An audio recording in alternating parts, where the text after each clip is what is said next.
الحميد والفرقان الحميد يا أيها الذين آمنوا اتقوا الله حق تقاته صدق اللہ مولانا العظیم۔ حضرات گرامی، کافی دیر سے یہ محفل شروع ہوئی، نعت خوانی ہوئی، مسلسل اعلان پر اعلان ہوا کہ آپ تمامی محلے والوں سے گزارش التماس ہے کہ آپ محفل نور میں تشریف لائیں۔ یہ ہم لوگوں کی کمی ہے کہ لوگ اپنے ذہن و فکر میں یہ معاملہ رکھتے ہیں کہ جب محفل ختم ہوگی یا بہت دیر کے بعد ہم میلاد شریف میں جائیں گے۔ حضرات گرامی، عزیزان ملت اسلامیہ، یہ بہت ہم لوگوں کی کمی ہے۔ آج ہر آدمی اپنے مذہب کے تعلق سے، اپنے دھرم کے تعلق سے جاننے کی کوشش کرتا ہے، سوائے یہ قوم کے۔ ہمارے لوگ نہ جاننے کی کوشش کرتے ہیں، نہیں جان پاتے ہیں۔ یہی وجہ ہے کہ پوری زندگی ایک عرصے دراز تک اس دنیا میں گزار دیا، لیکن اس کو نہ ارکان اسلام معلوم ہے، نہ اسلام کی فاؤنڈیشن معلوم ہے، نہ ہمارے آقا حضور پاک صلی اللہ علیہ وسلم نے جس اسلام کے فروغ کے لیے کتنی ساری قربانیاں پیش کی، اس کے تعلق سے کچھ بھی نہیں معلوم۔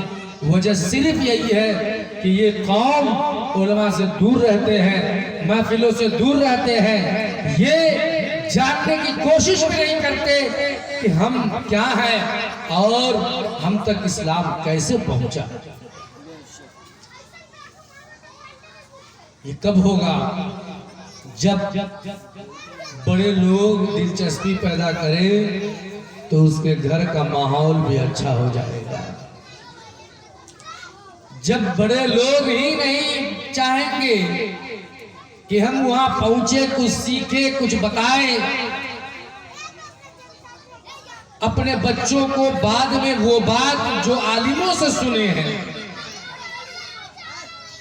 تو کیسے کسی گھر کا ماحول دینی معاملے میں بہتر ہوگا؟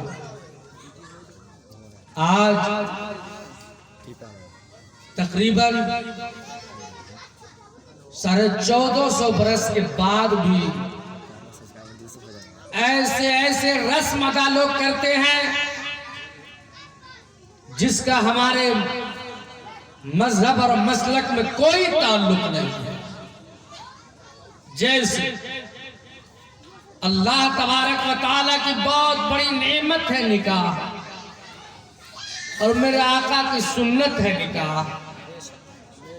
یہ نکاح ایسی نعمت ہے جس کو یوں کہیے کہ رشتوں میں سب سے پہلا رشتہ یہ نکاح کا ہی رشتہ ہے۔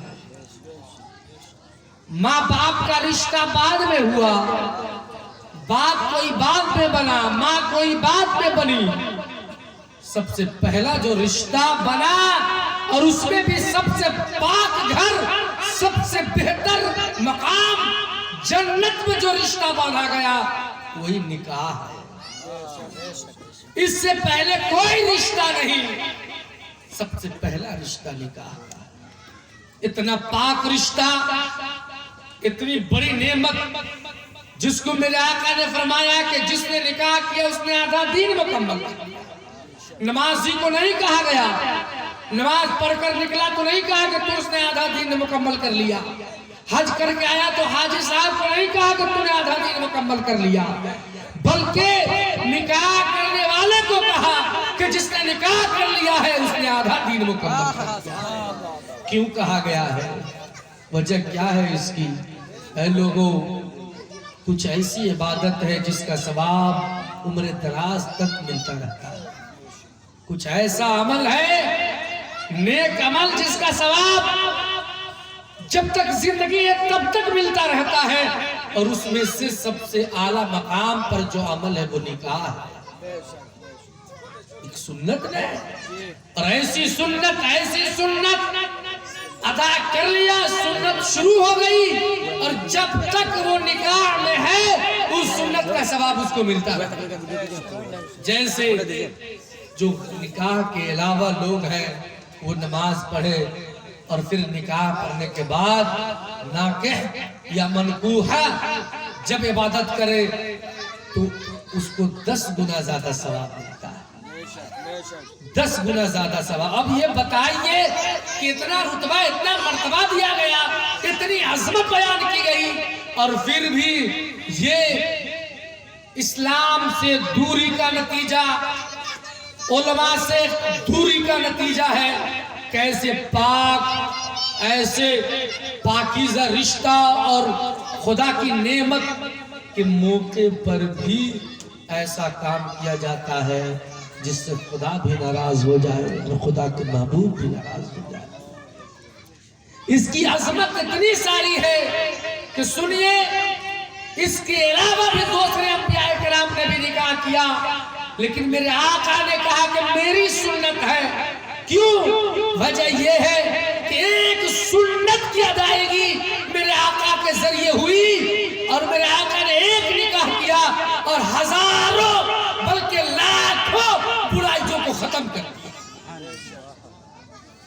ذہن بدل دیا، ماحول بدل دیا، لوگوں کو سوچنے کا طریقہ بدل دیا، مقام بلند کر دیا، اور پھر اتنا بڑا انقلاب میرے آقا نے پیدا کر دیا کہ کہا میرے آقا کہ سنو، نکاح تو دوسرے نبی نے بھی کیا، نکاح تو دوسرے رسول نے بھی کیا، لیکن یہ نکاح میری سنت ہے۔ کیوں کہا یہ نکاح سنت ہے؟ اس لیے کہ اس سے پہلے کسی بھی مذہب اور کسی بھی آج بھی کسی بھی دھرم میں یہ اختیار نہیں ہے کہ منکوحہ جس کو سماج میں کوئی حیثیت نہیں اس سے بھی پوچھا جائے، بلکہ اس وقت کا بھی ماحول یہی تھا، کوئی کسی سے نہیں پوچھ سکتا تھا، بس بڑا آدمی پیسہ والا جس سے چاہتا نکاح کر لیتا۔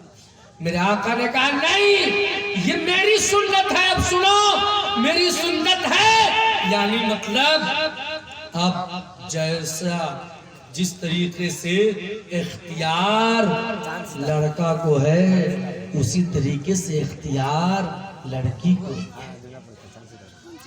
سب راضی ہو گئے، گھر والے، محلے والے، گاؤں والے، نہیں ہوا نکاح جب تک ایک لڑکی اجازت نہ دے دیتی ہے۔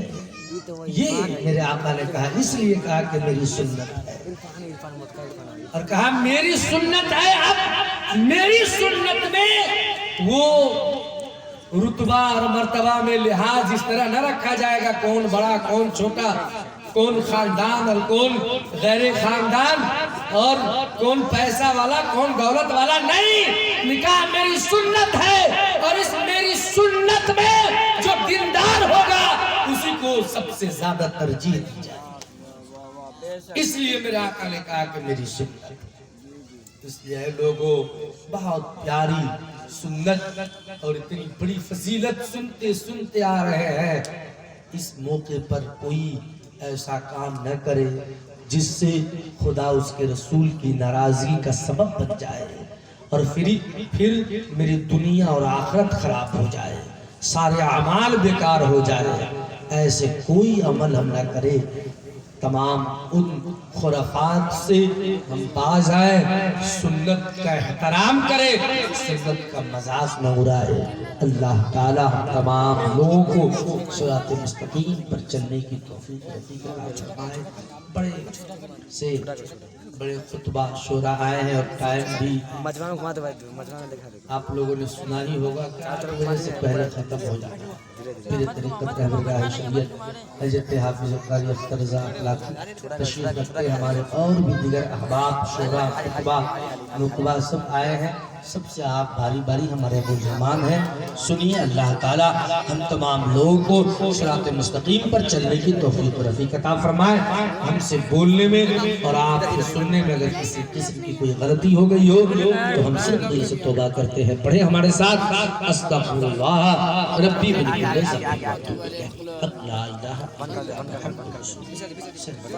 اللہ۔